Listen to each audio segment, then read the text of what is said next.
অথচ মমতাজ হাসিনার সামনে ওয়াজ করলো। মমতাজ নাম শুনছেন? কার সামনে? হাসিনার সামনে ওয়াজ করলো। আগে কররে মন আখেরের কাজ, ধ্যান যোগে হয় দিলের নামাজ। ও তোমার পাঞ্জে জানা নামাজ পড়া লাগবে না। ওরে শরীয়তের মৌলানা, চোখ দুইটা করলা কানা। কোরআন হলো 90 পারা, তোমরা খুঁজা পাইলা না। জোরে কন নাউজুবিল্লাহ। কোরআন কয় পারা? জোরে বলেন কয় পারা? অথচ সংসদে এতগুলো মানুষ, কেউ কোনো কথা বলল না। মুসলমান ওয়াজ করেছো, এগুলো ওয়াজ ইসলামে জায়েজ নাই। ওই মুসলমান বেদুইন সাহাবি বলতেছে, আমিরুল মুমিনিন, আমি যে 3টা ওয়াজ করেছি আপনারা বুঝতেই পারেননি। আপনারা বলেন তো, ফিলিস্তিনে মুসলমান মরতেছে না জান্নাতি হচ্ছে? প্রতিদিন আমরা বলি আজকে 50 জন মারা গেল, আজকে 60 জন মারা গেল। আপনারা বুঝতেই পারেন নাই, ইহুদিরা যাদেরকে হত্যা করতেছে ওদের দেহ থাকতেছে দুনিয়ায়, আর ভিতরের প্রাণ পাখি জান্নাতের ইল্লিন নামক বাগানে ঘুরতেছে। জোরে কোন কথা ঠিক কি না? গত 15 বছর মানুষ সব কথাই বলেছে, কিন্তু কোরআনের হক কথা বলতে দেয়নি। জোরে কোন কথা ঠিক কি না? আমি কিন্তু হাসিনার সময়ে হাসিনাকে ভয় করিনি। আমি ডাইরেক্ট না বললেও অ্যাঙ্গেলে ডোজ দিয়ে গেছি। জোরে কোন কথা ঠিক কি না? এমনভাবে কথা বলেছি ওরা পরে কলিজায় আঘাত পাইছে। ঠিক কিনা বলেন? যার কারণে আব্দুল জলিলের বেটা যখন এমপি হলো আপনাকে নওগাঁর, আর একজন চেয়ারম্যান উপজেলা চেয়ারম্যান, পাগলা পাগলা ভাব। ঠিক কিনা বলেন? ওরা এখন আসে না গেছে আল্লাহ ভালো জানে। আমাদের বগুড়ার অবস্থা খুবই করুণ। বগুড়াতে অনুবীক্ষণ যন্ত্র দিয়ে খুঁজলেও একটা আওয়ামী লীগ পাওয়া যাবে না। আল্লাহ যে কোন জায়গা তৈরি করে রাখছে আল্লাহ ভালো জানে, আল্লাহ ভালো জানে। তো যাই হোক, ওনারা কিন্তু আছে, সাইজ মতো আছে। আবার সাইজ মতো বের হবে যদি আমরা সুযোগ দিই। ঠিক কিনা বলেন? হ্যাঁ, খুব খেয়াল করেন। 72 সালে জন্ম নিয়ে বলেছে সাইদি যুদ্ধ অপরাধী। বিচারক জিজ্ঞাসা করেছে তোর জন্ম কখন? কয় 72-এ। সাইদি অকাম করছে কখন? কয় 71-এ। তো 71-এ অন্যায় করলো, 72-এ জন্ম নিয়ে কেমনে বলিস? কয় বাপ মার মুখে শুনেছি, সেটাই বলতেছি। না দেখা জিনিসে সাক্ষী দেওয়া যাবে? যাবে? নেতারা বলতেছে যে ধর্ম লিয়া হুজুরা ব্যবসা করতেছে, ইসলামে কোনো রাজনীতি নাই, কোরআনে কোনো রাজনীতি নাই। অথচ যেই সূরা থেকে আমি তেলাওয়াত করতেছি এই সূরাটার নামই হলো সূরা মুলক। জোরে বলেন কথা ঠিক কিনা? এখানে প্রমাণ হলো রাজত্ব রাজনীতির সূরা যদি কোরআনে থাকে তাহলে কেমনে বলবে ইসলামে রাজনীতি নাই? ইসলাম রাজনীতির মধ্যে নাকি ইসলাম নাই। এক হাদিস সাহেব আমার কয়, হুজুর আপনাকে ওয়াজ আমি শুনবার চাই না। আমি বললাম কারণ কি? বলে আপনার ওয়াজ আসে এখানে রাজনীতি করেন। আমি কইলাম আপনি তো হজ করবার যাও রাজনীতি করছেন। তখন কয় না হুজুর, আমি তো হজ করবার যাও রাজনীতি করিনি, এখানে আপনি তো হাজি, তাই না? আপনি হজ করেননি? মাশাআল্লাহ, ভাই করছেন নাকি? আচ্ছা, এই ভাই করছে। তো আসলে শোনেন, প্রত্যেকটা হাজি আল্লাহর কাবা ঘর সামনে নিয়ে একটা তলবিয়া পড়েছে। আপনি পড়ছেন, খেয়াল করে দেখেন। লব্বাইক, আপনারা পড়লে সব হবে, পড়েন লব্বাইক আল্লাহুম্মা লব্বাইক লব্বাইক লা শারিকা লাকা লব্বাইক ইন্নাল হামদা ওয়ান নি'মাতা লাকা ওয়াল মুলক লা শারিকা লাক। আমি হাজী সাহেবকে বললাম আপনি বলেন তো লাকা ওয়াল মুলক লা শারিকা লাক শব্দের অর্থ কি? উনি বলতে যে হুজুর সবাই কয় হামও কছি, এর তো অর্থ জানি না। এর বাংলা অর্থ হলো রাজনীতির ভিতরে, রাজত্বের ভিতরে একমাত্র আল্লাহ ছাড়া অন্য কাউকে স্বীকার করি। তাহলে আল্লাহর কাবাঘর সামনে নিয়ে আপনি এই তলবিয়া পাঠ করে বাংলাদেশে এসে আপনি মানুষের দল করেন আর কোন আমি হাজী সাহেব। হাজী সাহেব আপনার উচ্চারণ হতে পারে, কিন্তু যতক্ষণ আল্লাহর দল না করবেন ততক্ষণ হজ কবুল হবে না। জোরে কোন কথা ঠিক কিনা? মুসলমান কথা বলা লাগবে। খালি কথা বন্ধ রাখার জন্য হাসিনা ইচ্ছা মতো কাম সারছে। 15 বছর বিএনপি কুটিয়ে আসছিল, খুঁজে পাওয়া যায়নি। জামাতে ইসলাম কোন জায়গাতে আসলো অনুবীক্ষণ দিয়েও দেখা যায়নি। অনলাইনে মিটিং করছে, প্রত্যেকটা অফিস আদালতে চাবি লাগাছে, তালা লাগাছে, জোরে কোন কথা ঠিক কিনা? কিন্তু 5ই আগস্ট আমাদের ছাত্র জনতা জীবন দিল, যার কারণে ফ্যাসিস্ট মুক্ত হলো।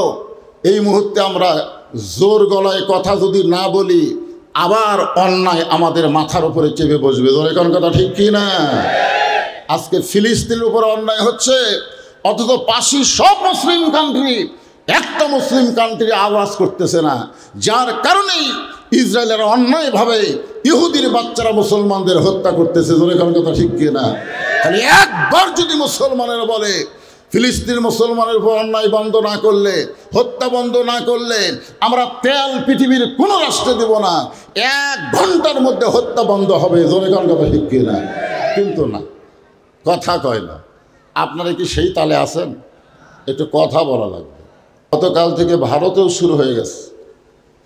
গতকাল থেকে ভারতেও মুসলমানদেরকে নির্যাতন করতেছে। মুসলমানদের মাথার টুপি খুলে নিচ্ছে, দাড়ি কামা দিচ্ছে, এমনকি ভুরু পর্যন্ত চেঁচে দিচ্ছে। এত নির্যাতন করতেছে আমাদের প্রতিবেশী ভারত মুসলমানের উপরে। পৃথিবীর সমস্ত মুসলমান একটা দেহের মতো, দেহের কোনো জায়গায় আঘাত লাগলে যেমন কষ্ট পাওয়া যায়, পৃথিবীর যেখানেই মুসলমানদেরকে হত্যা করা হোক, নির্যাতন করা হোক, অবশ্যই আমাদের কষ্ট হয়। জোরে কোন ঠিক কিনা? আমাদের সকলকে কোরআনের মাহফিলে কবুল করেছেন। মনে বড় কষ্ট, আজকে গোটা পৃথিবীতে মাত্র 90 লক্ষ ইহুদি আর 250 কোটি মুসলমান। 250 কোটি মুসলমান যদি পেশাব করে দেয়, 90 লক্ষ ইহুদি ভেসে যাবে। জোরে কোন ঠিক কিনা? অথচ আজকে সেই ইহুদিরা আমাদের মুসলমানের উপরে ফিলিস্তিনে যে নির্যাতন করতেছে, কুল্লু মুসলিমুন ইখওয়াহ, হাদিসের ব্যাখ্যায় বলা হয়েছে। যাই হোক, এরকম করুণ পরিস্থিতিতে আমি আপনাদের সামনে পবিত্র কোরআনের সূরা মুলকের একটা আয়াত তেলাওয়াত করেছি। এটাকে সামনে নিয়ে আজকের আলোচনা হবে। কেউ যদি নবী হতো, লাউ কানা উমর, আল্লাহ রাসূল বলেছেন, আমার পরে কেউ যদি নবী হতো, আল্লাহ উমরকে নবী বানাই দিত। সুবহানাল্লাহ বলেন। আল্লাহ রাসূল বলেছেন, মা কানা মুহাম্মাদুন আবা আহাদিম মির রিজালিকুম ওয়ালাকি রাসূলুল্লাহি ওয়া খাতামান নাবিয়্যিন। এই আয়াতের মাধ্যমে আল্লাহ জানাই দিলেন, আমাদের নবীর পরে আর কোনো নবী রাসূল দুনিয়াতে আসবে, কিন্তু যদি কেউ নবী হতো, উমরকে আল্লাহ নবী বানাই দিত। নবীর এই কথার মূল্যায়ন করতে গিয়ে আল্লাহ তাআলা হাসরের ময়দানে হযরত উমরকে নবীদের কাতারে দাঁড় করাইয়া দিবে। সেই হযরত উমর সূরা মুলকের 2 নম্বর আয়াতকে নিয়ে আলোচনা করতেছেন সাহাবীদের সামনে। খুব খেয়াল করবেন, আয়াতটা কি? আল্লাযী খালাকাল মাউতা ওয়াল হায়াতা লিয়াবলুয়াকুম আইয়ুকুম আহসানু আমালান ওয়া হুয়াল আজিজুল গফুর। হাজার হাজার সাহাবীরা পাগলের মতন বসে উমর ফারুকের ওয়াজ শুনবে, কিন্তু যেরকম কিছু লোক দাঁড়িয়ে আছে, নাই দেখেন ওই সাইডে কিছু লোক আছে, এই সাইডে কিছু লোক দাঁড়িয়ে আছে, হয়তো তাদের বসার জায়গা নাই, এই জন্যে হয়তো তারা দাঁড়িয়ে আছে। আপনারা মনে কষ্ট নেন না, এটা ওয়াজের একটা অংশ। ওমর ফারুক যখন ওয়াজ শুরু করলেন, সাহাবীরা যখন পাগলের মতন ওয়াজ শুনতে ইচ্ছা পোষণ করেছেন, এমন সময় একটা লোক পিছনে দাঁড়িয়ে আছে। ওমর ফারুক বললেন, এজলেস এজলেস ইয়া আখি, হে আমার ভাই বসো। কোরআনের মাহফিলে বসাটা হলো আদবি, দাঁড়ানো হলো বেদবি। কোরআনের মাহফিলে বসাটা হলো, এমন কথাও আছে যে আমলের নিয়তে কেউ যদি 1 ঘন্টা কোরআনের মাহফিলে সময় দেয়, 60 বছর নফল ইবাদত করার সওয়াব আল্লাহ তার আমল নামে দিয়ে দেয়। মানে এত দামি একটা মাহফিল, বিশেষ করে উমর ফারুকের মতন বক্তা আর সাহাবীদের মতন শ্রোতা। সুবহানাল্লাহ বলেন। ওনাকে যখন ওমর ফারুক বসতে বললেন, উনি পিছন দিক থেকে বলতেছে, ইয়া আমির আল মুমিনিন, আমি আপনার ওয়াজ শুনতে আসিনি। যখন বলতেছে বসেন, তখন বলতেছে আমির আল মুমিনিন, আমি আপনার ওয়াজ শুনতে আসিনি। ওমর ফারুক বললেন, তাহলে তুমি কেন আইছো? প্রশ্ন করা স্বাভাবিক কিনা? উনি বললেন, আমি আজকে একটু আপনাদেরকে ওয়াজ শোনাতে চাই। চিন্তা করে দেখেন, পিছনে একজন সাহাবী দাঁড়িয়ে আছে, সে বলতেছে আমি ওয়াজ শুনতে আসিনি, আমি আপনাদেরকে ওয়াজ শোনাতে চাই। সমস্ত সাহাবীরা তো খেপে গেছে, কিন্তু আল্লাহর কোরআনের শাসন যখন দুনিয়াতে চালু থাকে, তখন প্রত্যেকটা মানুষকে কথা বলার অধিকার দিতে হবে। জোরে কোন ঠিক কি না? ওমর ফারুক বললেন, তুমি চলে আসো আমার কাছে। যে লোকটা পিছনে দাঁড়িয়ে আছে, ওনাকে ওমর ফারুক বললেন, তুমি আমার কাছে চলে আসো। প্রত্যেকটা সাহাবী নড়ে চড়ে মাঝখানে রাস্তা করে দিলেন। সুবহানাল্লাহ বলেন। লোকটা যখন ওমর ফারুকের কাছে আসলেন, ওমর ফারুক তার পরিচয় শুনতে চাইলেন, যে তুমি যে আমাদের ওয়াজ শোনাবা, তুমি কি দাওরা পাস না টাইটেল পাস? তুমি কি কোরআনের হাফেজ না হাদিসের হাফেজ? এগুলো পরিচয় শুনতে চাইলেন না। উনি শুনতে চাইলেন তোমার পরিচয় কি?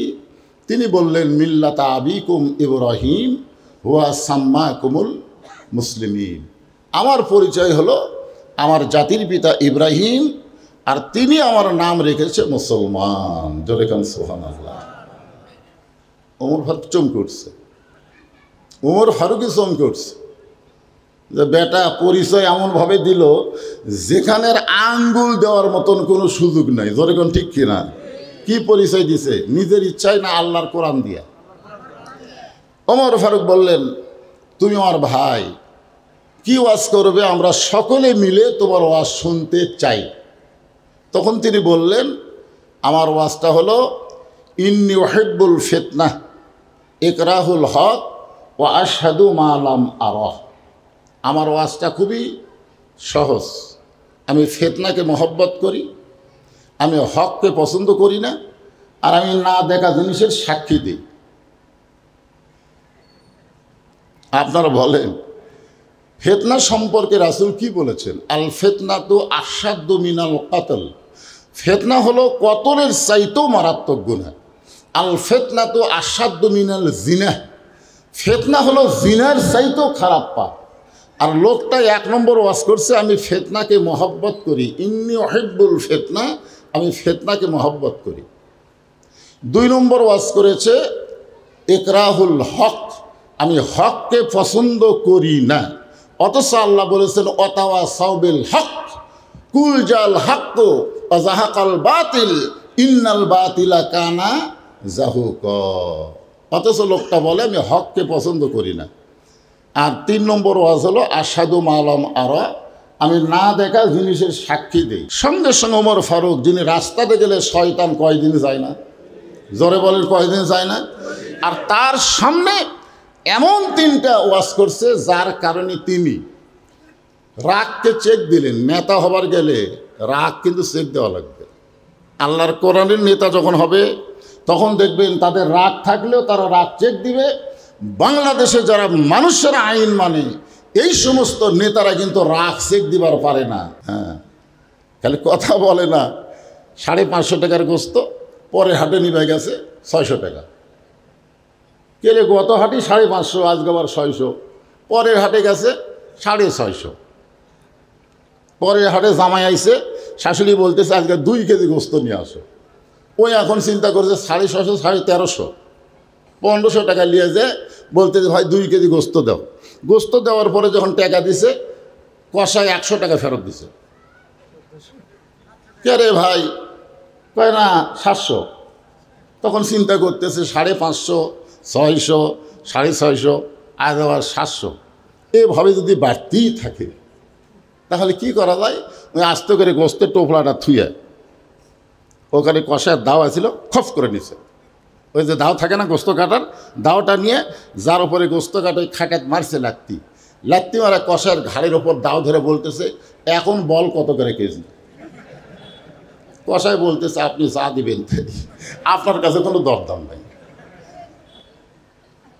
তার মানে বোঝা গেল অন্যায় অবশ্যই আমাদের কাছে আসবে না যদি আমাদের জবান ঠিক থাকে। জোরে কোন কথা ঠিক কি না? হ্যাঁ, জবান দিয়েছে আল্লাহ, আল্লাহর জন্য জবানকে খুলতেই হবে। মুসলমান একটু মনোযোগ দিয়ে শুনবেন। ওমর ফারুক বললেন, ভাইজান তুমি যে ওয়াজটা করেছো এইটা ইসলামে না জায়েজ, এমন ওয়াজ মুসলমান কোনোদিন করতে পারে না। অথচ মমতাজ হাসিনার সামনে ওয়াজ করলো। মমতাজ নাম শুনছেন? কার সামনে? হাসিনার সামনে ওয়াজ করলো। আগে করো রে মন আখেরের কাজ, ধ্যান যুগে হয় দিলের নামাজ। ও তোমার পাঞ্জে জানা নামাজ পড়া লাগবে না। ওরে শরীয়তের মৌলানা চোখ দুইটা করলা কানা। কোরআন হলো 90 পারা, তোমরা খুঁজা পাইলা না। জোরে কন নাউজুবিল্লাহ। কোরআন কয় পারা? জোরে বলেন কয় পারা? অথচ সংসদে এতগুলো মানুষ কেউ কোনো কথা বলল না। মুসলমান ওয়াজ করেছ, এগুলো ওয়াজ ইসলামে জায়েজ নাই। ওই মুসলমান বেদুইন সাহাবি বলতেছে, আমির আল মুমিনিন, আমি যে 3টা ওয়াজ করেছি আপনারা বুঝতেই পারেননি। আপনারা বলেন তো, ফিলিস্তিনে মুসলমান মরতেছে না জান্নাতি হচ্ছে? প্রতিদিন আমরা বলি আজকে 50 জন মারা গেল, আজকে 60 জন মারা গেল। আপনারা বুঝতেই পারেন নাই ইহুদিরা যাদেরকে হত্যা করতেছে ওদের দেহ থাকতেছে দুনিয়ায়, আর ভিতরের প্রাণ পাখি জান্নাতের ইল্লিন নামক বাগানে ঘুরতেছে। জোরে কোন কথা ঠিক কি না? আল্লাহ কোরআনে বলেন, ওয়ালা তাকুলু লিমান ইউকতালু ফি সাবিলিল্লাহি আমওয়াতুন বাল আহইয়াউ ওয়ালাকিন লা তাশউরুন।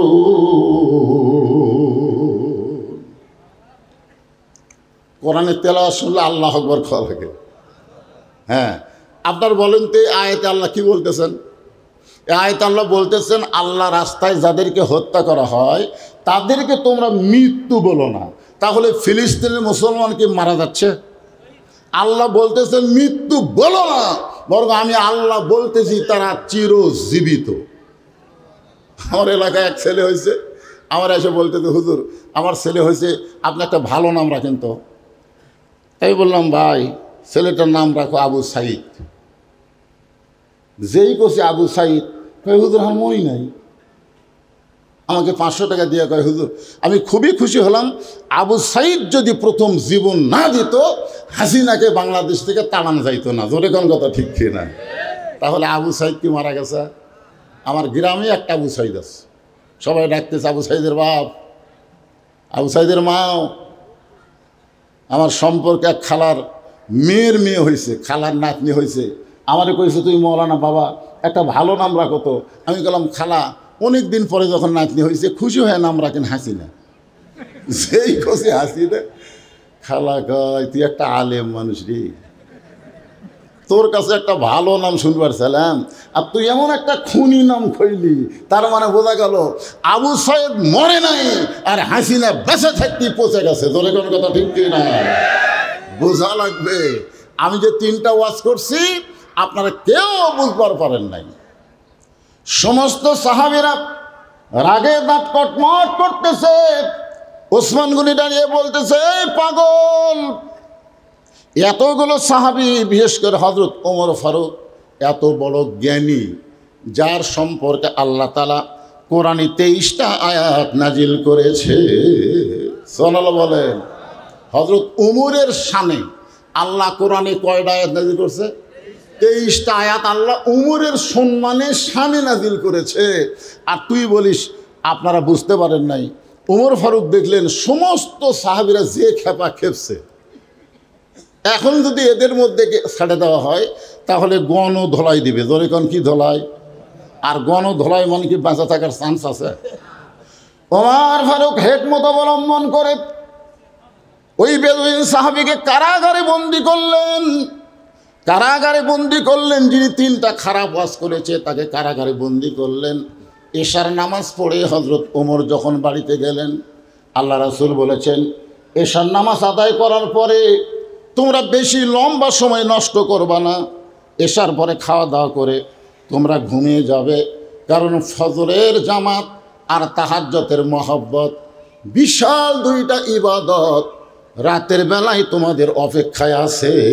সাল্লাল্লাহু বলেন, একটা হলো তাহাজ্জুদের মহব্বত আর ফজরের ইবাদত। তাহাজ্জুদ কিন্তু ইবাদত না, তাহাজ্জুদ কি? মহব্বত। জোরে বলেন, তাহাজ্জুদ কি? আপনারা বলেন তো, মহব্বতের ব্যাখ্যা আর ইবাদতের ব্যাখ্যা কি? ইবাদতের ব্যাখ্যা হলো, ইবাদতের বিনিময়ে মানুষ জান্নাত চায়। মানুষ কি চায়? জান্নাত চায়। আর মহব্বতের ব্যাখ্যা হলো, মহব্বতের বিনিময়ে মানুষ আল্লাহ চায়। আপনারা বলেন তো, কোনটা ভালো? আল্লাহ পাওয়া ভালো না জান্নাত পাওয়া ভালো? বুঝতে পারতেছেন?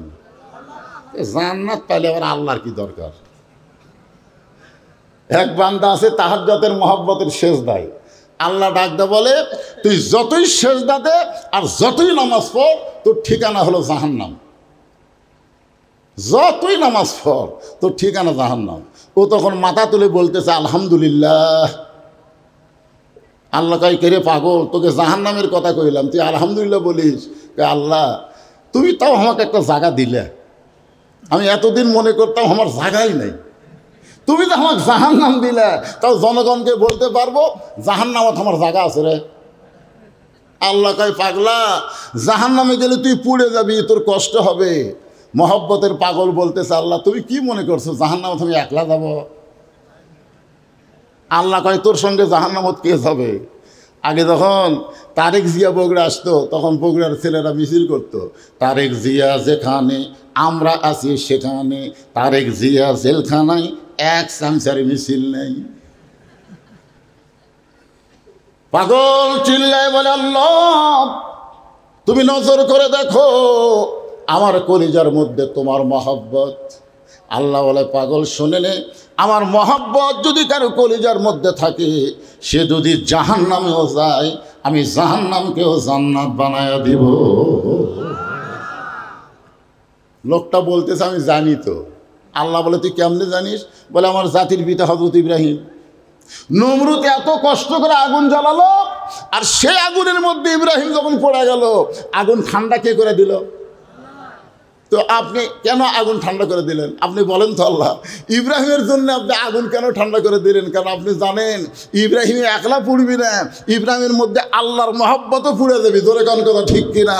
আর দুনিয়ার কোন শক্তি কোন মহব্বতের লয় ক্ষয় করতে পারে না। ধরে কোন সুবহানাল্লাহ। ওমর ফারুক এশার নামাজ আদায় করে বাড়িতে গিয়ে যখন খাবার বসলেন, ওমর ফারুকের বিবির একটা নিয়ম ছিল, স্বামীকে খাবার দিয়ে দূরে দাঁড়িয়ে থেকে স্বামীর খাওয়া দেখা। সুবহানাল্লাহ। দূরে দাঁড়িয়ে থেকে স্বামীর খাওয়া দেখতেন ওমর ফারুকের বিবি। কেন দেখতেন? যে ওমর ফারুক প্রত্যেক দিন খাওয়ার পরে তার বিবির জন্যই আল্লাহর কাছে দোয়া করতেন, আল্লাহ যে বউটা আমাকে কষ্ট করে রুটি হালুয়া তৈরি করে দেয়, আল্লাহ আমি সেই বউকে নিয়ে জান্নাতে থাকতে চাই। আপনি কোনোদিন দোয়া করছেন? খালি সুবহানাল্লাহ তো বলেন, দোয়া করছেন? নামাজের পরে দোয়া করতেছে, আল্লাহ আমাকে জান্নাত দিও, আল্লাহ জান্নাতে একটা হুর দিও আল্লাহ। বউ খালি কান ফেলা শুনতেছে, কে রে হুর কি? মোনাজাত শেষ হলে স্বামী বলতেছে, কে হবে স্বামী, তুমি জান্নাত চাইলে ঠিক আছে, কিন্তু হুর হুর হলো সুন্দরী, তোর মতন বেয়া চাই জানা। দুনিয়াতে তোরে পাইছি, মরার পরে তোকে আর চাই না, জান্নাতে হুর চাই। বউ কয়, এত কষ্ট করে আমি তার খেদমত করি, আর সেই বেটা আমারে চাই না, হুর চাই, আর খেদমত করে আমার লাভ কি? পরের দিন বউ নামাজ পড়ে দোয়া করতেছে, আল্লাহ আমাকে জান্নাত দিও, আল্লাহ জান্নাত একটা হুরে দিও। স্বামী কয়, কে রে বউ, হুরা কি? বলে, হুরা হলো সুন্দর যুবক, তোমার মতন পাও ফাটা না। এখন বলেন তো, স্বামী স্ত্রীর মধ্যে মহব্বত হবে না গন্ডগোল হবে? ওমর ফারুকের বিবি দূরে দাঁড়িয়ে দেখতেছেন, ওমর ফারুক খাবার সামনে নিয়ে দোয়া পড়তেছেন। খাবার সামনে পাইলে ইচ্ছা মতো খাইলে হবে না, নবীর তরিকা হলো আল্লাহুম্মা বারিক লানা। এদিকে খেয়াল করেন ছেলেরাই, কোন দিকে খেয়াল করতেছে? খাবার সামনে পেলে দোয়া আছে না নাই? কি দোয়া? আল্লাহুম্মা বারিক লানা ফিমা রাযাকতানা ওয়া কিনা আযাবান নার। বিসমিল্লাহ বরকাতিল্লাহ বলে রুটি ছিঁড়ে যেই মাত্র হালুয়া নিয়ে মুখে দিবে, এমন সময় ইন্নাল্লাহা ইয়ামুরুকুম আন তুআদ্দুল আমানাতি ইলা আহলিহা ওয়া ইযা হাকামতুম বাইনান নাস আন তাহকুমু বিল আদল। আল্লাহর কোরআন বলতেছে, ওমর রুটি হালুয়া নিয়ে তো ভালোই খাবার চাচ্ছ, কিন্তু যাকে কারাগারে বন্দি করছো সে খাইছে কিনা একটাবার খবর নিছো? জনগণের গণধোলাই থেকে বাঁচানোর জন্যে যাকে তুমি কারাগারে বন্দি করে রাখলে সে খাইছে কিনা তার খবর নিছো? তুমি তার খবর না নিয়ে কেমনে খাও? ওয়াইযা হাকামতুম বাইনান নাস আন তাহকুমু বিল আদল। জোরে কর সুবহানাল্লাহ। সঙ্গে সঙ্গে হযরত ওমর খাওয়া বন্ধ করে দিয়ে রুটি আর হালুয়া টোপলা করে ওই বেদুইন সাহাবীর কাছে গিয়ে বললেন, ভাইজান এই দেখেন আপনার খাবার হাজির। বেদুইন সাহাবী কারাগারের ভিতরতে খাবার নিয়ে বলতেছে, আল্লাহর কোরআন দিয়ে যখন রাষ্ট্র চলবে তখন নেতার খাওয়া না হইলেও জনগণের খাওয়া ঠিক মতো হবে। সাল্লাল্লাহু আলাইহি। আর মানুষের আইন দিয়ে যখন দেশ চলবে জনগণ খাবার না পাইলেও নেতারা ঠিকই বিদেশে টাকা পাচার করবে। জনগণ কথা ঠিক কিনা? আপনারা বলেন তো, বাংলাদেশ গরিব দেশ, 28 লক্ষ কোটি টাকা। কত?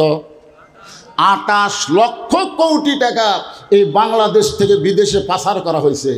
28 লক্ষ কোটি টাকা যদি আমাদের বাংলাদেশে থাকতো, এই বাংলাদেশ হতো না, সোনার বাংলাদেশ হতো। ধরে কোন কথা ঠিক কিনা? সোনার বাংলাদেশ। তবে ভাগ্যগুণে আমরা একজন পাইছি। সোনাল্লাহ কন ইউনুস নবীরে খাইল মাছেতে গিলিয়া, ফেরেশতা পাঠাইলেন আল্লাহ ইসমে আজম দিয়া, দমে দমে সে হরদম পড়ে সে ইসমে আজম, মাছেরই উদর হইতে বাঁচাইলা প্রাণ। একটা মাছ, বিশাল একটা মাছ ইউনুস নবীরে খাইছিল, হজম করবার পারেনি। ভারত তুমি যত বড়ই দেশ, ইউনুস যতদিন ক্ষমতার চেয়ারে থাকবে তোমাকে বুড়া আঙ্গুল দেখা ইউনুস সিনোদ যাবি। ধরে খান কথা ঠিক কিনা? আল্লাহ রাসূল বলেছে দরকার হলে তোমরা সিনোদ যাও। ইউনুস গেছে। আপনি জানেন গত পরশু খবর কি? রাশিয়ার 3টা যুদ্ধ জাহাজ বাংলাদেশের সাইজে এসে ঘুরতেছে, বাংলাদেশে বলতেছে কোনো টেনশন নাই, আমরা ভারতকে কেয়ারই করি না। পেঁয়াজ বন্ধ করে দিছে, আলু বন্ধ করে দিছে, চিনি বন্ধ করে দিছে। এই বছর আমাকে দেশে সব দাম কমে গেছে। জোরে খান কথা ঠিক কিনা? তোরা বন্ধ করে দে, মালওয়ানের বাচ্চারা, আল্লাহ আমাদের রিজিক দিবে। জোরে খান কথা ঠিক কিনা? আমা মিন দাব্বাতিন ফিল আরদি ইল্লা আলাল্লাহি রিজকুহা। রিজিক কে দিবে? আমেরিকাও দিবে না, ভারতও দিবে না। আমরা আমেরিকার দিকেও তাকায় থাকবো না, আমরা ভারতের দিকে তাকায় থাকবো না, আমরা তাকায় থাকবো ওমা ইয়াতাওয়াক্কাল আলাল্লাহি ফাহুয়া হাসবুহু। আমাদের একমাত্র মুতাওয়াক্কিলকে আরো জোরে বলেন। ওমর ফারুক কারাগারে বন্দি সাহাবীকে খাবার দিয়ে নিজে বাড়িতে গিয়া বিছনায় ঘুমাতে চাইলেন। বউ বলতে, স্বামী গো আপনি কি খাবেন না? ওমর ফারুক বললেন, কি কও তুমি না আমারে খাবার দিছে? বলে আমি দূরে দাঁড়িয়ে থেকে দেখি। প্রতিদিন আপনি খান, কিন্তু আজকে খাওয়ার টোপলা করে কোথায় নিয়ে গেলেন? আমি জানি আপনি কোনো অন্যায় কাজ করেননি, অবশ্যই কারো প্রয়োজন, তার প্রয়োজন পুরো করেছেন। তবে শুনে নেন, আমার একটা সুন্নত হলো মা খাদিজার সুন্নত। নবীকে না খাওয়ায়া খাদিজা কোনো দিন খায়নি, আপনাকেও আমি না খাওয়ায়া কোনো দিন খাই না। জোরে কোন সুবহানাল্লাহ। এ মায়েরা যারা পর্দার অন্তরে বসে আছেন, একটু মনোযোগ দিয়ে শোনেন। ফাতেমার কাছে গিয়ে দেখে ফাতেমা কাঁদতেছে। রাসূল বলে, ফাতেমা কাঁদো কেন?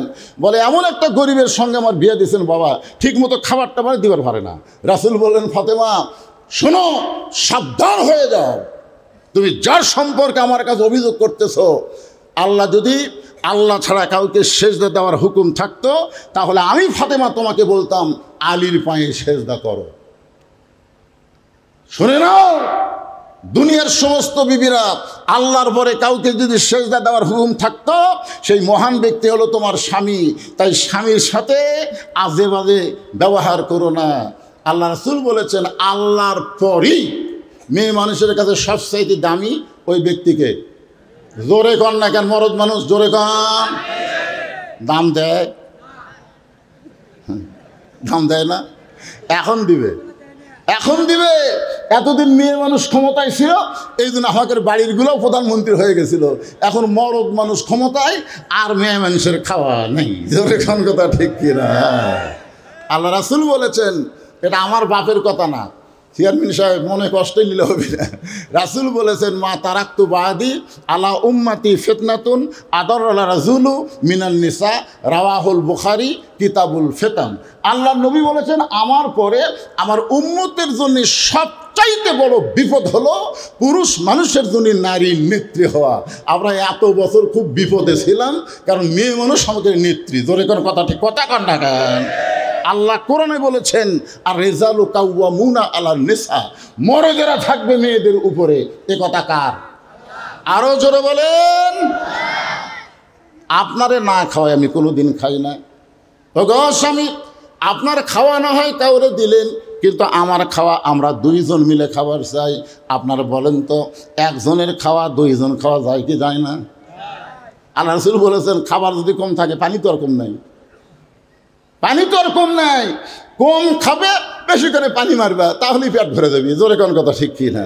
ওমর ফারুকের বিবির খাওয়া, স্বামী স্ত্রী মিলে যখন দোয়া দরুদ পড়ে খাবার শুরু করবেন, এমন সময় ওয়াইজা হাকামতুম বাইনান নাস আন তাহকুমু বিল আদল, ওমর ফারুকের বিবেক বলতেছে, ওমর, যাকে কারাগারে বন্দি করছো সে যদি বাড়ির অভিভাবক হয়, আর অভিভাবক যদি কারাগারে বন্দি থাকে, তাহলে বাড়ির খবর না নিয়ে তুমি কেমনে খাও?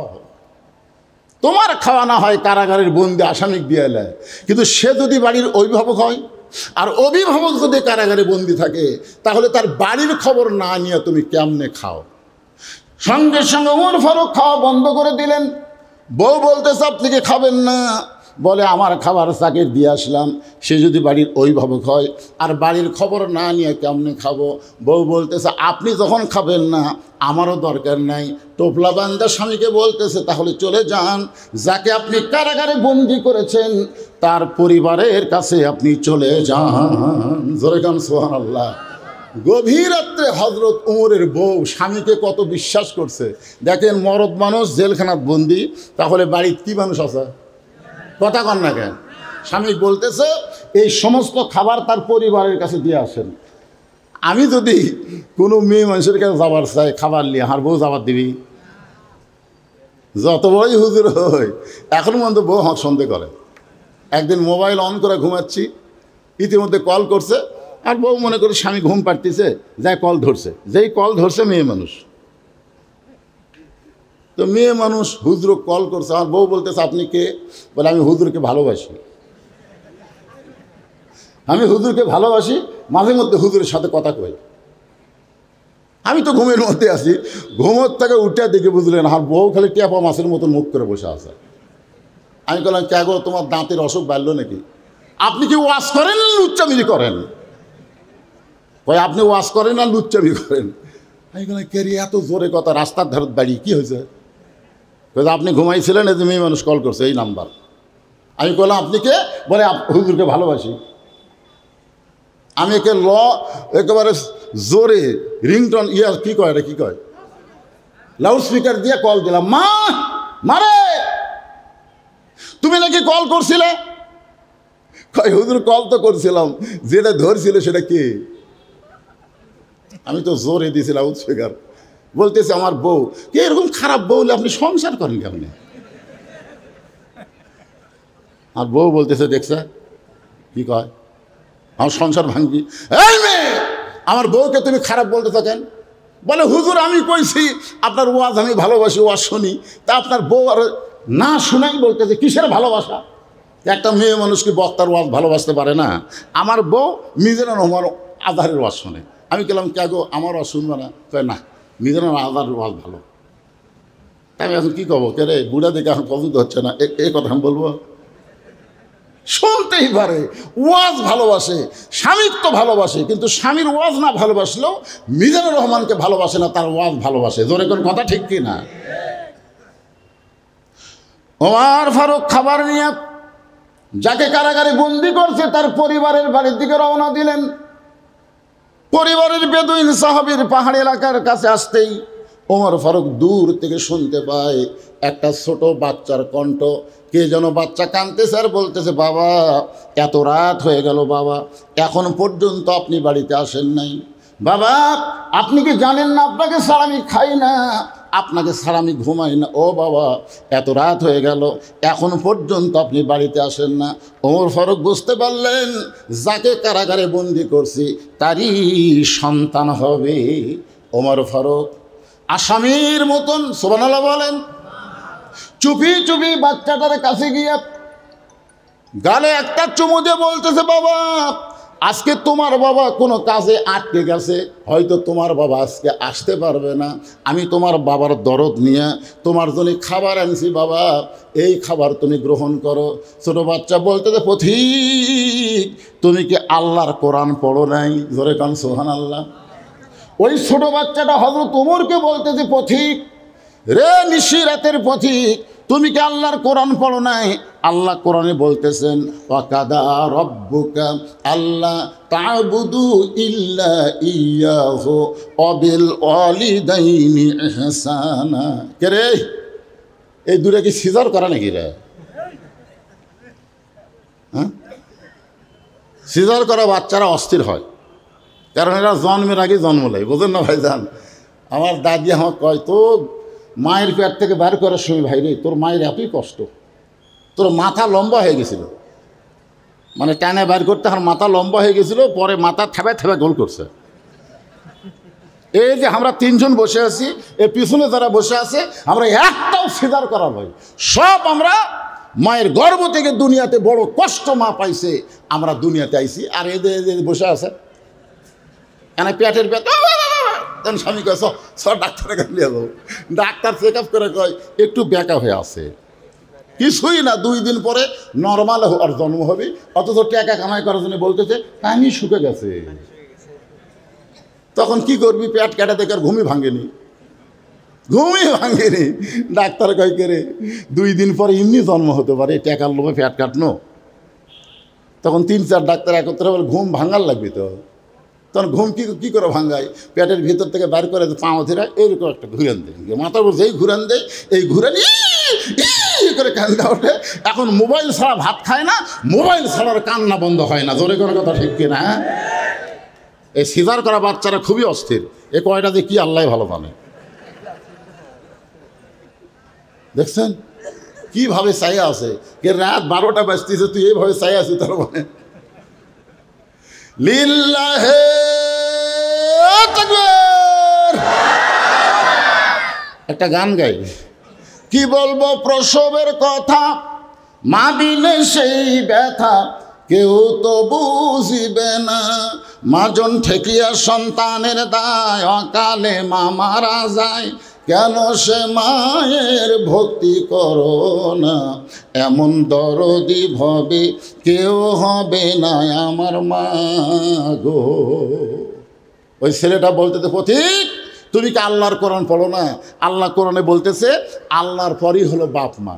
তুমি আমাকে বাবার দরদ দিয়ে আমাকে আদর করে খাবার দাও, কিন্তু তুমি জানো না আমার বাবা ছাড়া আমি খাইও না, কোনোদিন বাবা ছাড়া আমি ঘুমাইও না। তুমি আমার বাপ হবা, দয়াল বাবা। আমার দয়াল বাবার দরবারেতে কেউ ফিরে না খালি হাতে, আড়িয়া গরুলিয়া সব 28 রওনা দিচ্ছে দয়াল বাবা। একই মানুষের বেশি বাবা হওয়া লক্ষণ ভালো না, জায়রা হওয়া লক্ষণ। জোরে কোন কথা ঠিক কিনা? ছোট্ট বাচ্চাটা বলে, পথিক তুমি আসলে ভালো মানুষ, গভীর রাত্রে আমাকে খাবার নিয়ে আইছো, কিন্তু তুমি তো জানো না আমার বাবা ছাড়া আমি খাইও না ঘুমাই না। সঙ্গে সঙ্গে হয় তোমার ওই ছোট্ট বাচ্চাকে কান্দে তুলে নিলেন। জোরে কান সুবহানাল্লাহ। কান্দে তুলে নিয়ে ওই বেদুইন সাহাবী যেই কারাগারে বন্দি, ওই কারাগারের দরজা ছেড়ে দিয়ে বললেন, বাবা তুমি যে বাবা ছাড়া খাও না, সেই বাবা এখন এই ঘরের ভিতরে। বেদুইন সাহাবের ছোট্ট বাচ্চা জেলখানার দরজায় গিয়ে চিল্লে বলতেছে, বাবা কে তোমাকে অন্যায়ভাবে ঘরের মধ্যে বন্দি করে রাখছে? খালি একটা বার তার নাম কও, খালি একটা বার তার নাম কও, তাকে আমি সাইজ করবো। ওমর ফারুক দূরে দাঁড়িয়ে মুচকি মুচকি হাসতেছে, কারণ প্রকৃত সন্তান তারাই বাবাকে কষ্ট দেখলে সন্তান সহ্য করতে পারে না। আজকে অনেক বাপ মা বইয়ের জ্বালাত কাঁদতেছে, অথচ বেটা বাপ মা ছাড়া বইয়ের কাছে যায়, বাপ মার দিকে খেয়াল করে না। জোরে কোন কথা ঠিক কিনা? এরা ভেজাল সন্তান, এরা প্রকৃত সন্তান না। প্রকৃত সন্তান দরকার হলে বউ তালাক দিবে, বউ ছেড়ে দিবে, বইয়ের টেনশন করবে না। বাপ মা মরে গেলে কোনোদিন বাপ মা পাওয়া যায় না, আর বউ মরার সাথে সাথে বিকেলে বিয়ে করা যায়। জোরে কোন কথা ঠিক কিনা? কথা বলে। ওমর ফারুক দূরে দাঁড়ায় মুচকি মুচকি হাসতেছে, খালি বলতেছে, বাবা খালি একবার নাম কও, যে তোমাকে কারাগারে বন্দি করছে তাকে আমি সাইজ করব। সঙ্গে সঙ্গে বেদুইন সাহাবী বলতেছে, বাবা যে আমাকে কারাগারে বন্দি করছে তার নাম হলো হযরত ওমর। যেই কইছে হযরত ওমর, ওই ছোট বাচ্চা দরজাত বসে বলতেছে, বাবা ওই মহামানব যখন তোমাকে কারাগারে বন্দি করছে তাহলে নিশ্চয়ই তুমি অন্যায় করছো। আপনারা বলেন ওই ছেলে কি ওমরকে কোনোদিন দেখছে? কিন্তু যখনই নাম শুনছে তখন বলেন তো কার পক্ষে? বাপের পক্ষে। কিন্তু তখন কি বলছে? কারণ নাম কও, তাহলে নাম কও, আমি সাইজ করবো। যেই নাম কইছে সঙ্গে সঙ্গে দরজাত বসে বলতেছে, বাবা ওই মহামানব যখন তোমার কারাগারে বন্দি করছে তাহলে নিশ্চয়ই তুমি অন্যায় করছো। এখনো হযরত ওমরের নাম শুনে ওই ছোট বাচ্চা মহামানব বলার পেছনে কারণ হলো ওই বাচ্চা বাপের কাছে ঘুমায়, যে রাত্রে ঘুম ধরে না সেই দিন তার বাবা হযরত ওমর ফারুকের জীবনী ওয়াজ করে। তুমি জানো বাবা, আমাদের একটা আমির আছে, আমাদের একজন নেতা আছে, সবাই যখন ঘুমায় তখন আমাদের আমির ঘুমায় না। একদিন গভীর রাত্রে ঘুম ধরে না, সে চোরের মতন ঘুরতেছে, ঘুরতে ঘুরতে দেখে মরুভূমির মধ্যে তাঁবুর ভিতরে দুই বাচ্চা কাঁদতেছে, আর মা বলতেছে গোস্ত সিদ্ধ হলেই তোমাদের খাবার দেব। এই গল্পটা বেদুইন সাহাবী তার বাচ্চারে শুনাইছে। ওমর ফারুক দূরে থেকে চিন্তা করে যে এত রাত হয়ে গেল, দুম্বার গোস্ত হলে 8 ঘন্টা লাগবে, উটের গোস্ত হলো বড় জোর 1 ঘন্টা লাগতে পারে, এত গভীর রাত হয়ে গেছে এখন পর্যন্ত সিদ্ধ হয় না, এটা কেমন মা? ওমর ফারুক তাঁবুর নিকটে গিয়ে বললেন, মা তোমার অন্তরে কি কোনো দয়া মায়া নাই? এত গভীর রাত হয়ে গেছে এখনো পর্যন্ত তোমার গোস্ত সিদ্ধ হয় না। মেয়েটা বলতেছে, পথিক আমার বাড়ি হলো ইয়ামিন দেশে, আমি শুনতে পারলাম মদিনার খলিফা ওমর অত্যন্ত ভালো মানুষ, আমার 2টা এতিম বাচ্চাকে নিয়ে বিকেলবেলা ওমরের দরবারে যাওয়ার চাই, কিন্তু এত মানুষের ভিড় আমি ওমরের দরবারে যাবার পারলাম না, আগামীকাল সকালবেলায় যাব। এই নিয়তে তাঁবু টাঙ্গায়া 2টা বাচ্চাকে বুকের মধ্যে নিয়ে আমি ঘুমাবার চাই, কিন্তু আমার 2টা বাচ্চার পেটে এত খিদা লাগছে, ক্ষুধার যন্ত্রণায় বারবার যখন কাঁদতেছে, শুধুমাত্র সন্তানকে সান্ত্বনা দেওয়ার জন্যে আমি পাতিলে পানি আর পাথর দিয়া নিচে আগুন জ্বলায় বলতেছে, বাবা সিদ্ধ হলেই তোমাদের খাবার দিব। আমার কথা শুনতে শুনতে 2টা বাচ্চা ঘুমিয়ে যাবে, সকালবেলা ওমরের দরবারে যাব, কিন্তু এত খিদা আমার 2টা বাচ্চার পেটে লাগছে গো পথিক, আমার মনে হয় রাত বাচ্চা 2টার কাটাবে না। সঙ্গে সঙ্গে ওমর ফারুক বললেন, মা তুমি একটু ধৈর্য ধরো। এক দৌড়ে বাইতুল মালের দরজায় গিয়ে বলে, আসলাম একটা খাবার বস্তা আমার মাথায় উঠে দে। আসলাম বলে, আমিরুল মুমিনিন বস্তা কোথায় নেওয়া লাগবে হুকুম দেন। ওমর ফারুক বলে, আসলাম একজনের পাপের বোঝা আর একজন মাথায় নেয় না, দে আমার মাথায় উঠে দে। বিশাল খাবার বস্তা মাথায় নিয়ে ওমর ফারুক যখন দৌড় দেয়, পিছন দিক থেকে আসলাম বলে, আমিরুল মুমিনিন এত বড় বস্তা মাথায় নিয়ে দৌড়াতে গিয়ে আপনি পড়ে যাবেন। ওমর ফারুক বলে, আসলাম রে, সময় মতো যদি যাবার না পারি তাহলে জাহান্নামের আগুনকে আল্লাহ ওমরকে পুড়াইয়া ফেলবে। এক দৌড়ে তাঁবুর নিকটে গিয়ে বললেন, মা তোমার সন্তান 2টাকে জীবিত আছে? বলে, হ্যাঁ এখনো জীবিত আছে। তাহলে রুটি আর হালুয়া তৈরি করো। এবার মা রুটি হালুয়া তৈরি করে ওমর ফারুকের হাতে যখন দেয়, ওমর ফারুক 2টা সন্তানকে 2 উরাতের উপরে বসাইয়া রুটি হালুয়া যখন মুখে দিচ্ছে, বাচ্চা 2টা খায়, মুচকি মুচকি হাসে, ওমরের চোখ দিয়ে দর দর করে পানি পড়তেছে। 2টা বাচ্চা চোখের পানি মুছে দিয়ে বলে, কে গো তুমি? আমরা বাবা হারা এতিম, আমাদেরকে দয়া করার মতন কেউ নাই, আজকে গভীর রাত্রে আমাদের ক্ষুধার পেটে খাবার দিয়ে তুমি কেন কাঁদতেছো? ওমর ফারুক বলে, আল্লাহ এই অধমকে জাহান্নামের আগুন থেকে তুমি হেফাজত করো। তাঁবুর ভিতর থেকে মহিলা বলে, পথিক দুনিয়াতে ভালো মানুষের গল্প শুনেছি, কিন্তু মানুষ এত ভালো হয় কোনোদিন কল্পনা করি নাই। আজকে তোমাকে দেখে মনে হচ্ছে উমর যদি মদিনার খলিফা না হইয়া আল্লাহ তোমাকে যদি মদিনার খলিফা বানাইতো তাহলে মদিনা যেন আল্লাহর জান্নাত হয়ে যেত। বেদিন সাহাবের সন্তান বলে, বাবা, যেই হযরত উমর রাতে ঘুম না পায় না দুঃখী মানুষের কষ্ট দূর করে, সেই হযরত উমর যখন তোমাকে কারাগারে বন্দি করছে তাহলে নিশ্চয়ই তুমি অপরাধ করছো। বাবা, ও বাবা, হযরত উমর কোথায় থাকে বাবা?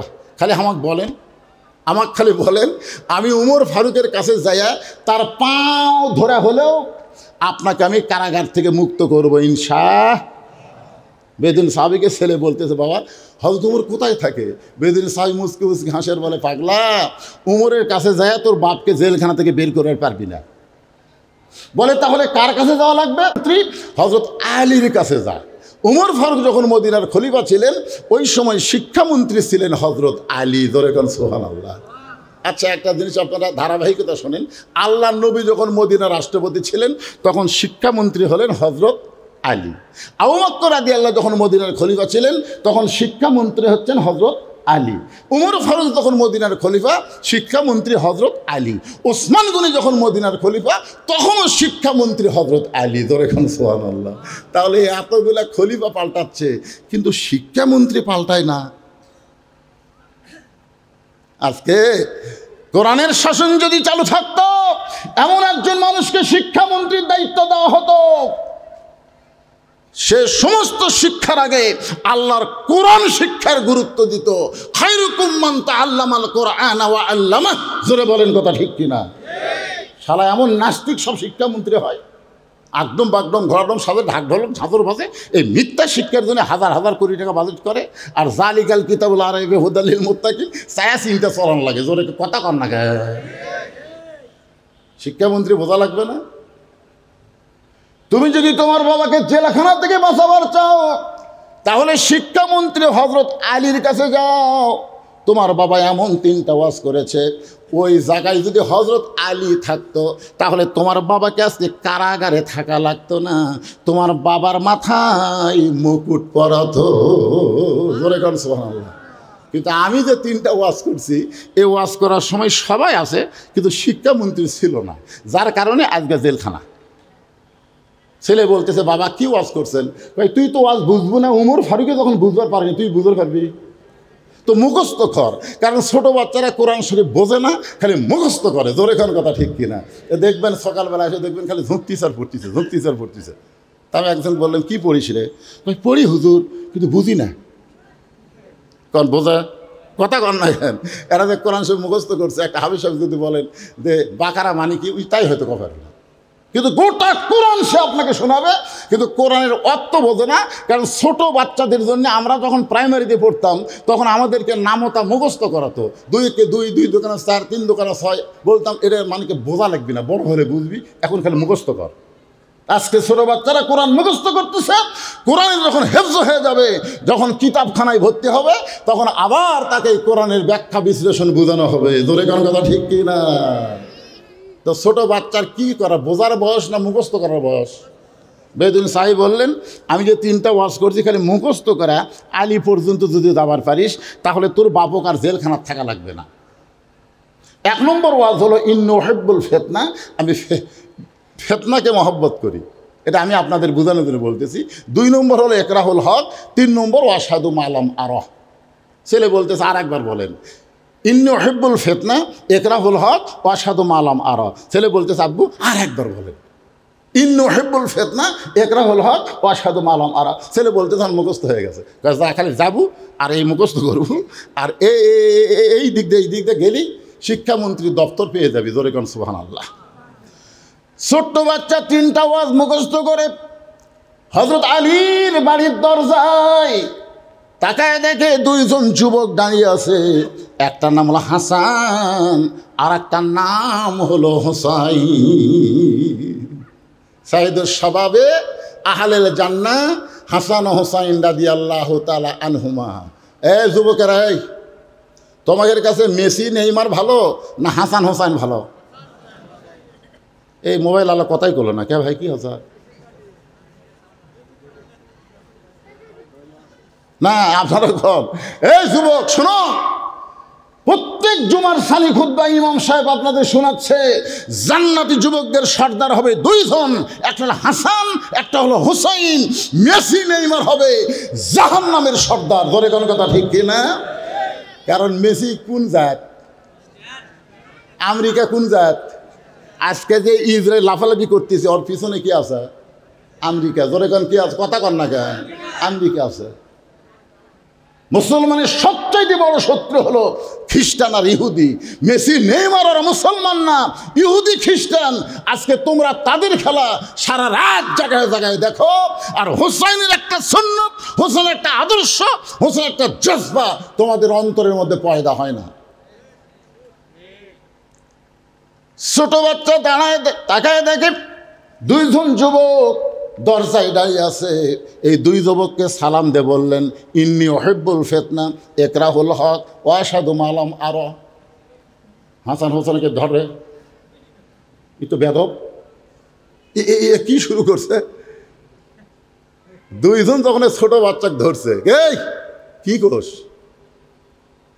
বলে আপনাকে কিছু শোনাবার আসিনি, মুখস্থ করতেছে আসতেছি। তা আপনাকে সামনে একবার শুনলাম, আপনার বাপের দরকার। আপনার বাবা কি বাড়িতে আছে? সঙ্গে সঙ্গে হযরত আলী বাড়ি থেকে বাইরে আসলেন। ছোট্ট বাচ্চাটা তাই হযরত আলীর সামনে ওয়াজ শুরু করলেন, ইন্নী উহিব্বুল ফিতনা ইকরাহুল হক ওয়া আশহাদু মা লাম আরা। সঙ্গে সঙ্গে হযরত আলী ওই ছোট বাচ্চাকে বুকের সঙ্গে জাপটে ধরে কপালে একটা চুমা দিয়ে বললেন, বাবা এত দামি কথা, এত সুন্দর কথা তুমি কোথায় পাইলে? জোরে কর না সুবহানাল্লাহ। এত দামি কথা, এত সুন্দর কথা তুমি কোথায় পাইলে? হাসান হোসেন কয়, আমরা দুই ভাই যে হারে ধরছেন রে। বাপ আসে আবার কি কয়, এত সুন্দর কথা, এত দামি কথা তুমি কোথায় পাইলা? বলে আপনি তো জানেন না, এই কথা বলার জন্যই হযরত উমর আমার বাপক জেলখানার মধ্যে বন্দি করে থেছে। আলী বলতেছেন, তোমার কোনো টেনশন নাই, তোমার বাপের জন্য আমি উকিল হব, তোমার বাবাকে জেলখানা থেকে বের করে তোমার হাতে আমি তুলে দিব। জোরে কোন সুবহানাল্লাহ। এখন আপনারা বলেন, হযরত আলী যদি এই ছোট বাচ্চার উকিল হয় বাপের জন্যে, তাহলে উমরের ক্ষমতা আছে জেলখানা থোয়ার পারবে? কারণ উকিল খালি জ্ঞানের দিক দিয়ে না, আলীর শক্তি কেমন কথা কন। হযরত আলীর দেহের শক্তি কেমন জানেই না। আল আলিউ আসাদুল্লাহিল গালিব। আলী হচ্ছে ইসলাম গালিব করার ব্যাপারে আল্লাহর সিংহ। জোরে কান সুবহানাল্লাহ। সুবহানাল্লাহ কত কি পয়সা লাগিচ্ছে? জোরে কান সুবহানাল্লাহ। আবার রাসূল বলেছে, আনা মাদিনাতুল ইলমে ওয়া আলিউ বাবুহা। আমি হচ্ছি এলিমের শহর, আলী হচ্ছে তার দরওয়াজা। জোরে কান সুবহানাল্লাহ। তাহলে শক্তির দিক দিয়ে কয় নম্বর আলী? জ্ঞানের দিক দিয়ে কয় নম্বর? তাহলে যদি শক্তি দিয়েও লাগে উমর পারবি? জ্ঞান দেয় খালি উমর ফারুক জেরুজালেমের পাদদেশে গেছে, নিচে দড়ি ধরে আছে, আর রাখাল উটের পিঠে বসে আছে। খ্রিস্টানরা ভাবতেছে উটের পিঠে তিনি বসে আছে, তিনি হলেন হযরত উমর। খ্রিস্টানরা এখন একটা চৌকি এনে বলতেছে, আমির আল মোমিনিন উটের পিঠ থেকে সরাসরি নামতে আপনার কষ্ট হবে, চৌকির ওপর পাও দেন। একজন হামাগুড়ি দিয়ে বলতেছে, আমার পিঠের ওপর পাও দেন নামেন। রাখাল কান্দার বলে, তোমরা কাকে খলিফা বলতেছ? বলে, আপনি উটের পিঠ, আপনি তো কেন? না, আমি হলাম রাখাল। আর রশি ধরে যিনি জমিনে দাঁড়িয়ে তিনি হলেন উমর। জেরুজালেমের খ্রিস্টানরা বলে, এটা কেমনে হয়? বলে, আল্লাহর কোরআনটা যখন রাষ্ট্র চলে তখন এমনি সম্ভব হয়ে যায়। সঙ্গে সঙ্গে জেরুজালেমের খ্রিস্টানরা বলে, যে ইসলাম রাখালকে উটের পিঠে চড়ায় দেয়, অর্ধ পৃথিবীর শাসককে রশি ধরে মাটিতে নামায়, সেই ইসলামকেই আমরা গ্রহণ করব। সমস্ত খ্রিস্টান কলেমা পড়ে মুসলমান হয়ে গেল। জোরে কোন সুবহানাল্লাহ। কিন্তু ওদের মধ্যে একজন ব্যাকা, আপনি যতই ওয়াজ করেন, এখানে অনেক আল্লাহর বান্দা আছে ফজর নামাজ পড়বি না, এরকম আছে না? নাই জোরে কান আছে না? ওদের মধ্যে একজন ব্যাকা আছে, ওই মুসলমান না হয়ে পাদ্রির কাছে গেছে। খ্রিস্টান ধর্ম যারা প্রচার করে পাদ্রির কাছে গিয়ে বলতেছে, হুজুর ঘরের মধ্যে তো ভালোই আরাম করতেছেন, কিন্তু মদিনার থেকে উমর এসে সবগুলো মুসলমান বানাচ্ছে, আপনি জানেন? পাদ্রি দৌড়ে এসে বলতেছে, ইয়া আমির আল মোমিনিন উমর, এরা বোঝে না তাই এরা মুসলমান হচ্ছে, আমিও মুসলমান হব। উমর ফারুক বললেন তাহলে কলমা পড়েন। পাদ্রী বলতেছে আমার 4টা প্রশ্নের উত্তর দিলে আমি মুসলমান হব। উমর ফারুক বললেন কি প্রশ্ন? বলে 1 নম্বর প্রশ্ন হলো পৃথিবীর এমন কোন কারাগার যেখানে কয়েদি নিঃশ্বাস নেবার পারে না, জীবিত থাকে, এ কারাগারের নাম বলা লাগবে। 2 নম্বর প্রশ্ন হলো পৃথিবীর এমন কোন জায়গা যেখানে সূর্যের আলো একবার পড়েছে কিয়ামত পর্যন্ত আর দ্বিতীয়বার পড়বে না। 3 নম্বর প্রশ্ন হলো পৃথিবীর এমন কোন কবর যে কবরও জীবিত, লাশটাও জীবিত, এই কবরের নাম বলতে হবে। 4 নম্বর প্রশ্ন হলো পৃথিবীর এমন কোন 2 ভাই একই সঙ্গে জন্মগ্রহণ করছে, আবার একই সঙ্গে বহু বছর পরে তারা মারা গেছে, কিন্তু এক ভাইয়ের চাইতে 100 বছরের বড়। কি বুঝলেন? একই সাথে জন্মিছে আবার একই সাথে মারা গেছে, এক ভাইয়ের চাইতে 100 বছরের বড়। উমর ফারুক বলতেছে এমন প্রশ্ন আমি জীবনেও শুনিনি, উত্তর দেবো কোত্থেকে? পাদ্রী বলতেছে তাহলে আমি আর মুসলমান হলাম না। জেরুজালেম থেকে উমর ফারুক যখন মদিনাতে যাচ্ছে, আলী দেখা করবার গেছে, দেখে মন ভার, আমিরুল মুমিনিন মন ভাবলেন, সবাই মুসলমান হলো কিন্তু একটা পাদ্রী হলো না। বলে কেন হলো না? বলে 4টা প্রশ্ন করছে, উত্তর দিবার পারিনি। বলে কি প্রশ্ন করছে? বলে পৃথিবীর এমন কোন কারাগার কয়েকদিন নিঃশ্বাস নেবার পারে না, জীবিত থাকে। আলী বলতেছে কেন? মায়ের উদর, সন্তান মায়ের পেটে থাকে, নিঃশ্বাস নেবার পারে না, তারপরও আল্লাহ জীবিত রাখে। হায় হায় হায়। 2 নম্বর প্রশ্ন করেছে পৃথিবীর এমন কোন জায়গা সূর্যের আলো একবার পড়ছে কিয়ামত পর্যন্ত পড়বে না, ওই জায়গা কোনটা? বলে ওই যে মুসা আলাইহিস সালাম যখন সাগর পাড়ি দিচ্ছে তখন আল্লাহ সাগরের রাস্তা করে দিল, সূর্যের আলো সাগরের তলে গেল, ফেরাউন যেই নামছে সাগর আবার আগের মতো হয়ে গেছে, কিয়ামত পর্যন্ত ওই জায়গাটা সূর্যের আলো যাবি। উমরকে হায় রে হায়। 3 নম্বর প্রশ্ন করলো লাশটাও জীবিত, কবরও জীবিত। লাশ হলো ইউনুস নবী আর কবর হলো মাছ। 4 নম্বর প্রশ্ন করেছে 2 ভাই একই সঙ্গে জন্মগ্রহণ করেছে, আবার বহু বছর পরে একই সঙ্গে মারা গেল। এই 2 ভাইয়ের মধ্যে এক ভাইয়ের 100 বছর বয়সে বড়। এই 2 ভাইকে আলী বলতেছেন আপনি কোরআন কি পড়েন না? ওজাইর আর আজিজ আলাইহিস সালাম, ধরে কোন সুবহানাল্লাহ। সঙ্গে সঙ্গে উমর ফারুক আলীকে বুকের মধ্যে জাপটে ধরে বলে আলী রে, এই কারণেই রাসূল বলেছেন আনা মাদিনাতুল ইলমি ওয়া আলী বাবুহা, আমি হচ্ছে এলেমের শহর, আলী হচ্ছে তার দরওয়াজা। আল্লাহু আকবার। সঙ্গে সঙ্গে ছেলে বলতেছে আলীর মতন মানুষ শিক্ষামন্ত্রী যদি আমার বাপের উকিল হয়, দুনিয়ার কোন উমর আমার বাপকে আর কারাগারে বন্দি রাখতে পারবে? ছোট্ট বাচ্চার হাতটা ধরে হযরত আলী উমর ফারুকের দরবারে যখন হযরত আলী সাথে দেখে ছোট্ট বাচ্চা তাকায় দেখে কে রে, এই মানুষটাই তো রাত্রেবেলা আমার কান্দত করে, এই মানুষই তো আমার কান্দত করে বাপের কাছে নিয়ে এলো, তাহলে এটাই হযরত উমর। হ্যাঁ, এক দৌড়ে যায় ছোট্ট বাচ্চা উমর ফারুকের কপালে চুমা খাচ্ছে, তোর এখন সুবহানাল্লাহ। কারণ সারা জীবন উমর ফারুকের গল্প শোনাইছে বাপ। বাচ্চারা যখন না ঘুমায় কিসের হুবার মায়ের কিচ্ছা শোনেন, হুবার মায়ের কিচ্ছা নয়, মোবাইল চালু করে দেন, গেম দেখ, দেখতে দেখতে ঘুমিয়ে দেবে। মহামানবের জীবনী শোনাবেন, আপনার সন্তান মহামানব হওয়ার চেষ্টা করবে। জোরে কোন কথা, ঠিক কথা বলেন। আলী বলতেছে এই ছোট্ট বাচ্চা, যার কপালে চুমা খাইলা সেই মানুষটাই তোমার বাবাকে কারাগারে বন্দি করছে। ছোট্ট বাচ্চা 2 জনের দিকে তাকায়, আলীর দিকেও তাকায় আবার ওমরের দিকেও তাকায়। ওমর ফারুক বলতেছে আলী ভাই, আমি এই ছোট বাচ্চার বাবাকে এমনি কারাগারে বন্দি করে নাই, মারাত্মক 3টা খারাপ ওয়াজ করছে। শুধু আমি না, হাজার হাজার সাহাবী মসজিদের মধ্যে ছিল। সবাই যখন রাগে চেতে গেল, এমন সময় তাকে গণধলাই থেকে বাঁচানোর জন্যে আমি কারাগারে বন্দি করছি। আলী বলতেছে আপনারা বুঝতে পারেন নাই যে 3টা ওয়াজ করেছে, তার চাইতে সুন্দর দামি ওয়াজ আর পৃথিবীতে না। জোরে কর সুবহানাল্লাহ। উমর ফারুক বলে কি বলেন আপনি? শুধু আমি তো না, হাজার হাজার সাহাবী, আমরা কেউ বুঝতে পারি নাই। আলী বলতেছেন যেরকম দুনিয়া বাংলাদেশের লোক বলতেছে ফিলিস্তিনের মুসলমান মারা যাচ্ছে, ফিলিস্তিনের মুসলমান মারা যাচ্ছে, বুঝে নাই ওরা মারা যাচ্ছে না, ওরা চিরজীবন লাভ করতেছে। জোরে কর কথা, ঠিক কিনা? আবু সাইদ মারা গেছে, মুগ্ধ মারা গেছে, যায়নি।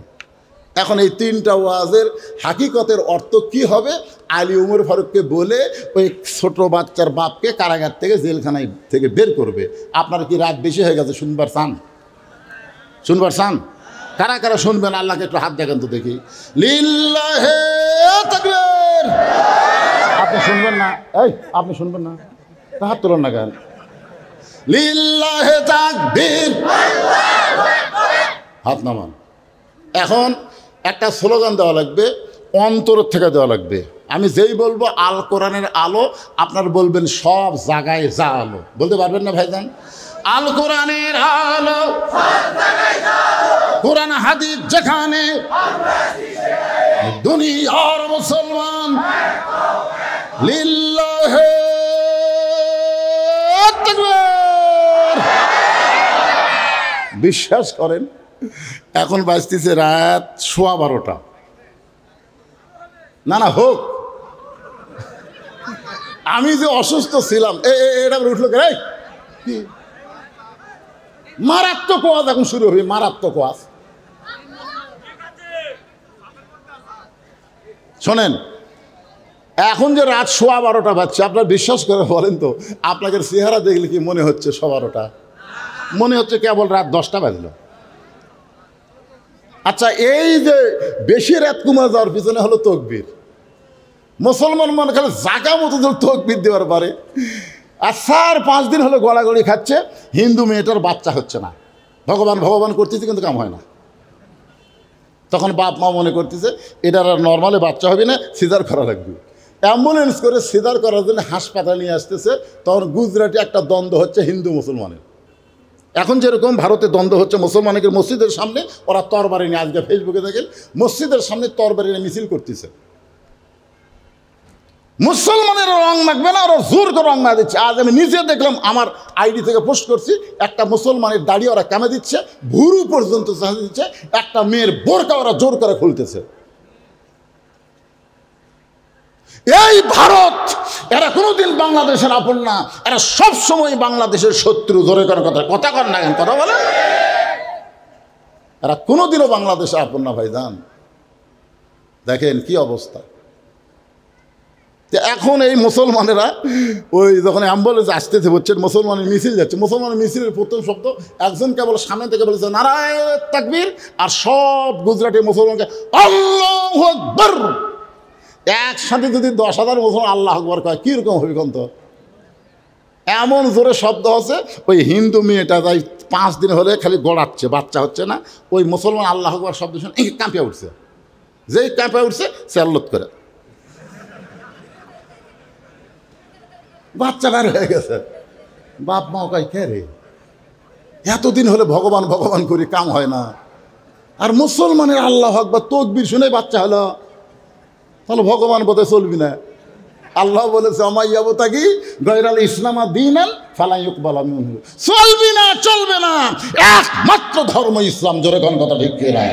যত ইহুদি, যত খ্রিস্টান, যতই মামন তোমরা চিল্লা চিল্লি করো, দুনিয়াতে বাহাদুরি করতে পারো, মরার সাথে সাথেই তোমাদেরকে সাইজ করা হবে। কথা বলেন ঠিক? আর আমরা মুসলমান মরবো না, মরলে আমাদের দেহ যাবে কবরে, আর রূহ যাবে ইল্লিন নামক জান্নাতের বাগানে। ধরে কোন সুবহানাল্লাহ। ভাইজান, এখন আমি আলী আর ওমরের এই প্রশ্নের উত্তর সমাধান করে দিব। এর আগে এই মাদ্রাসায় আমি শুনলাম আবাসিক এবং অনাবাসিক 200 জন ছাত্র। কয়শো জন? 200 জন। আমি বললাম ভাই আবাসিক কয়জন? তো কয় হয়তো আবাসিক 60 জন। তো 60টা আবাসিক ছাত্রের হাতে 60টা কোরআন শরীফ আপনাকে দেওয়া লাগবে। এই হাজার হাজার মানুষের মধ্যে মাত্র 60টা কোরআন শরীফ, একটা কোরআন মাত্র 500 টাকা। আপনি 500 টাকা দিবেন, এই বাচ্চার হাতে একটা কোরআন আপনাকে দিবে। বাপ মা যদি কবরে যায়, বাপ মার কবরে কেউ আল্লাহ জান্নাত বানিয়ে দিবে। একজন উঠবেন না যারা শুধু কোরআন শরীফ দিবেন। 500 টাকা নিয়ে স্টেজের দিকে আসেন, নগদ ভাইজান, নগদ 60টা কোরআন শরীফ। দেখি কে পারে সর্বোত্তম।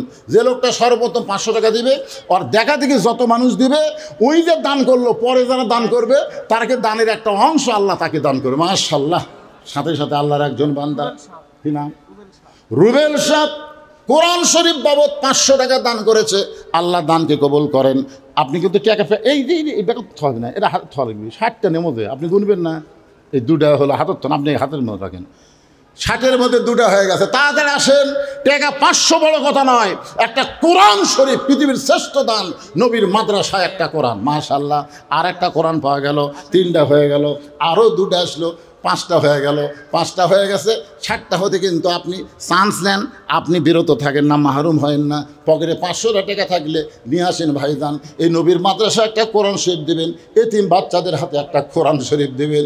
আপনার বাপ মা কবরে গেছে এই কোরআন দানের কারণে, বাপ মার কবরকে আল্লাহ জান্নাতের টুকরা বানিয়ে দেবে। আর একটা কোরআন শরীফ বাবদ 500 টাকা পাওয়া গেল।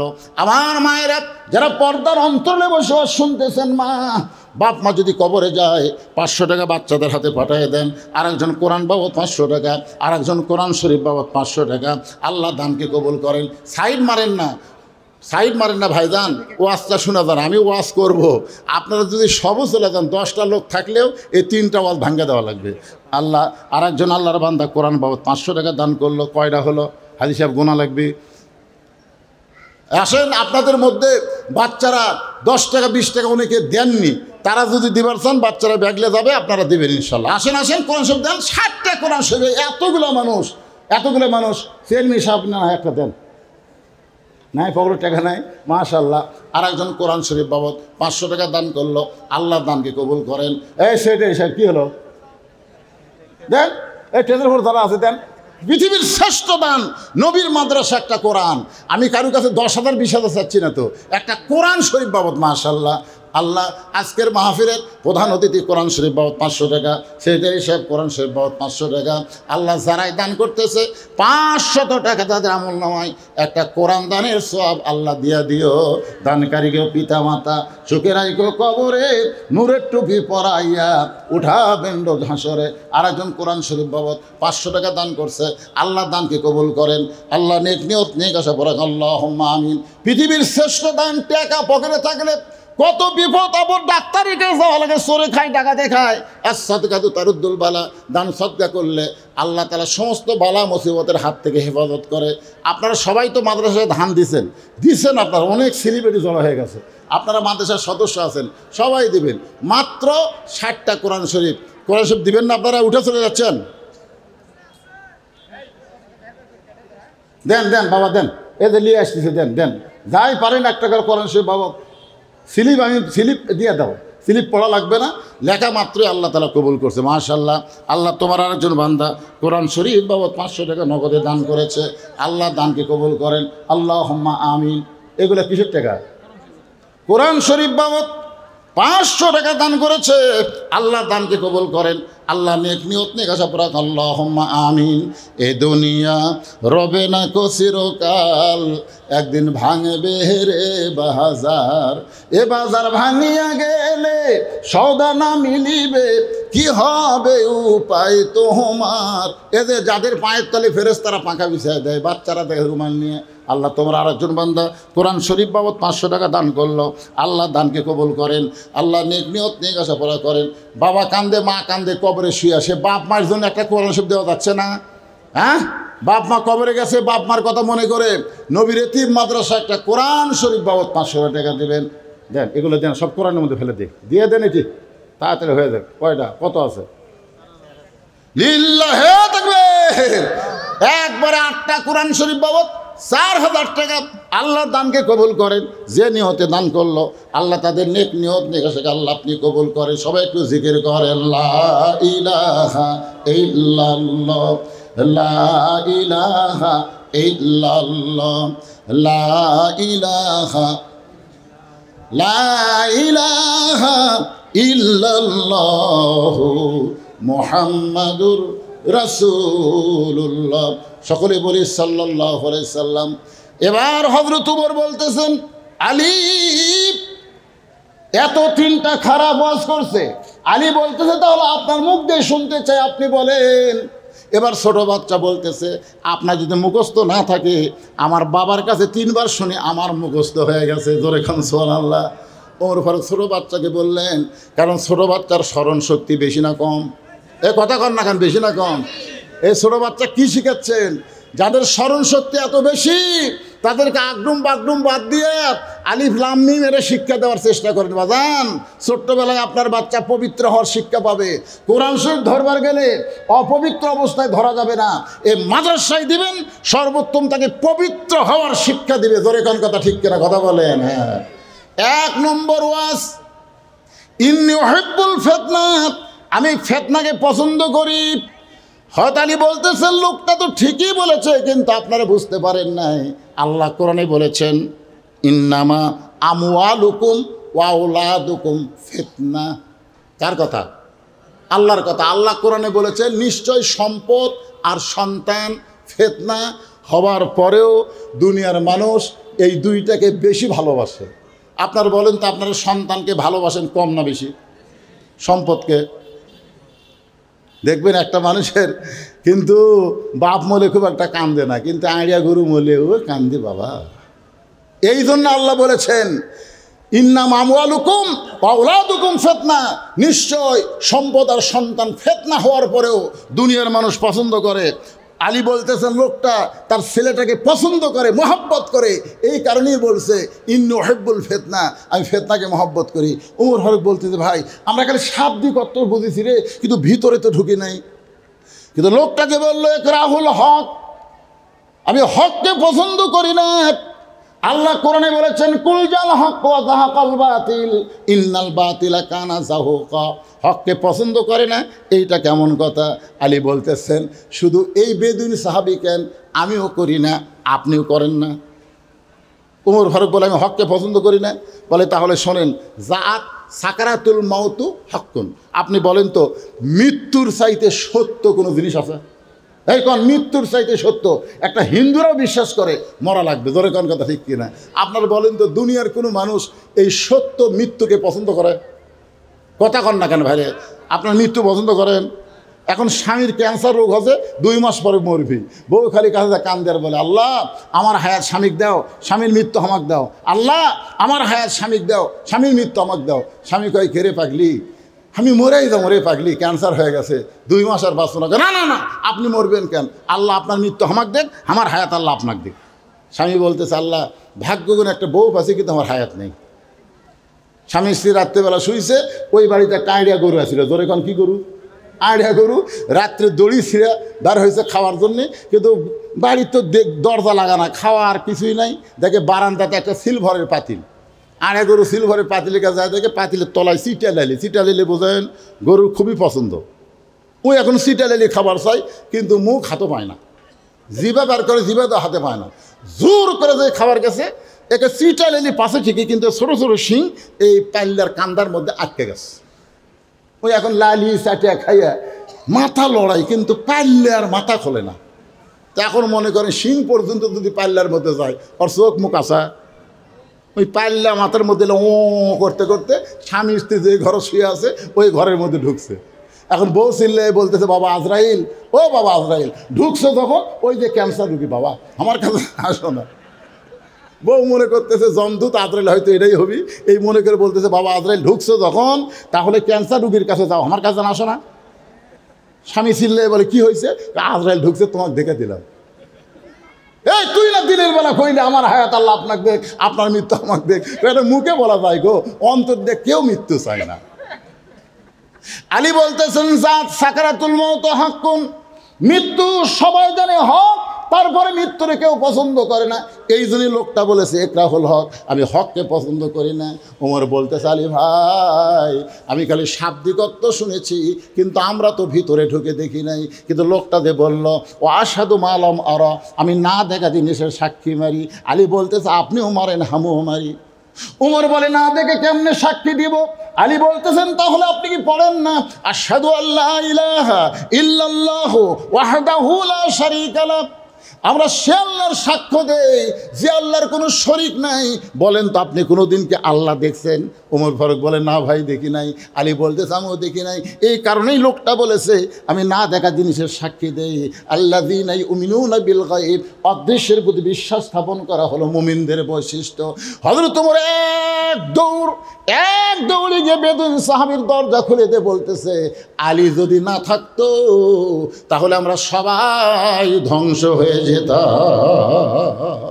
এখন আল্লাহর বান্দারা বলেন, এ কোরআনের খালি শাব্দিক অর্থ বুঝলে হবে না, এ কোরআনের ভিতরে ঢোকা লাগবে।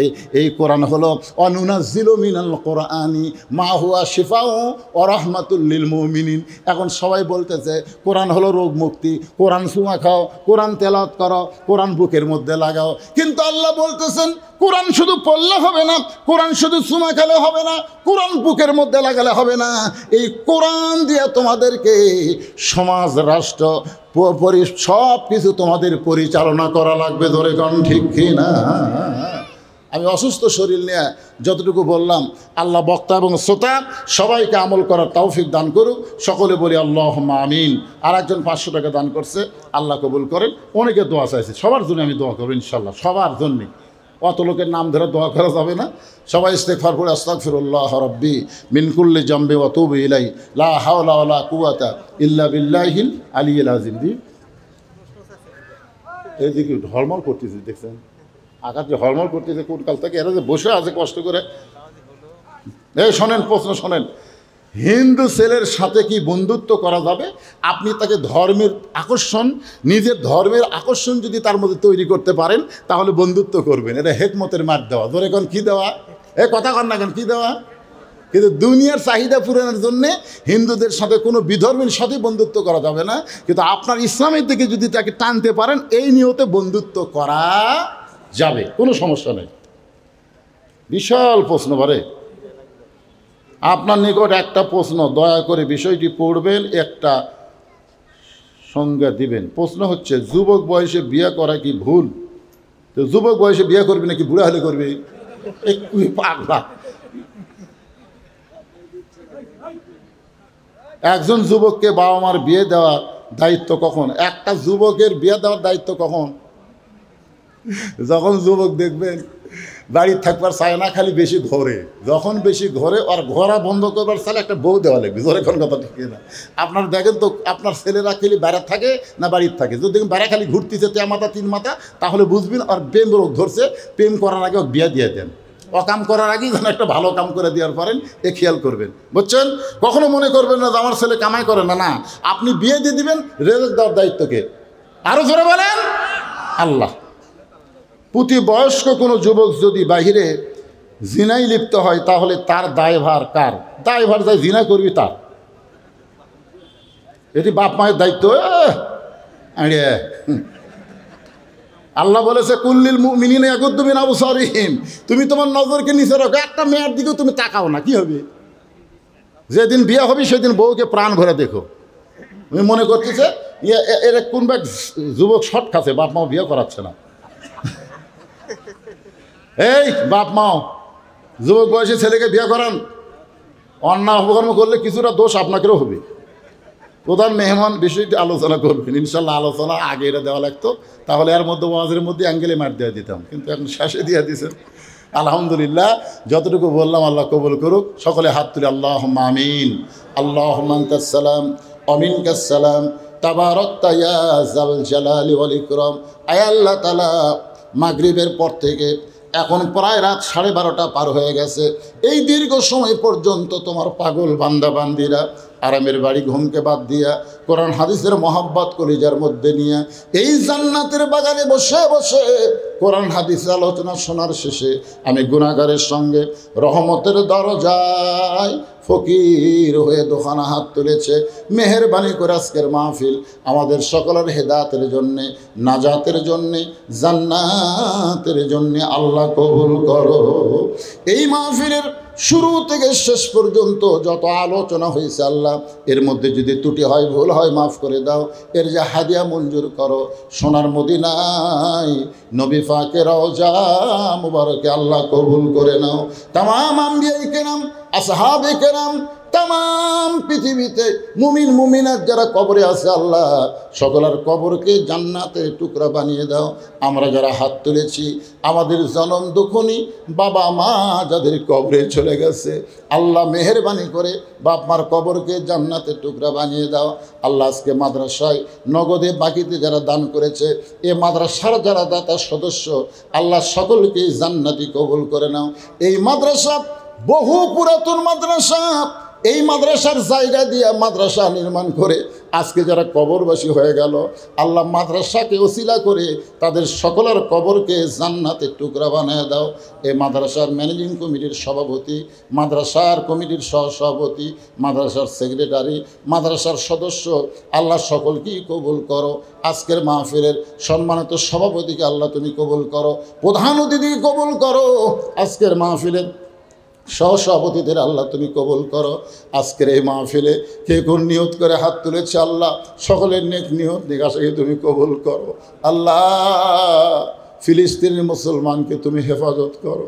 আল্লাহ তোমার কাবা ঘর ধ্বংস করতে আসছিল আব্রাহা, তুমি আবাবিল পাখি দিয়ে আব্রাহা বাহিনীকে ধ্বংস করেছো। তুমি আল্লাহ সেই শক্তি নিয়েই তো আসমানে আসো।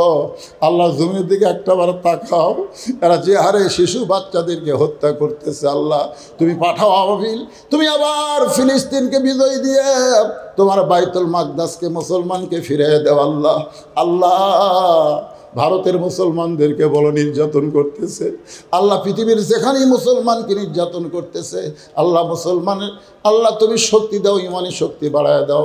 গোটা পৃথিবীর মুসলমানকে একত্র হয়ে সমস্ত বেঈমানদের বিরুদ্ধে জেহাদের মতন মন মানসিকতা দান করো। আমার বাংলাদেশকে সোনার বাংলাদেশ কবুল করো। এটা বিল এলাকা, এই বিল এলাকায় ধান লাগাইছে, একটা মাত্র আবাদ ছাড়া তো আর কোনো আবাদ হয় না। আল্লাহ আল্লাহ বৈশাখ মাসের কোনো কাল বৈশাখী, কোনো আসমানি গজব, কোনো জমিনে গজব থেকে আবাদগুলোকে আল্লাহ তুমি হেফাজত করো।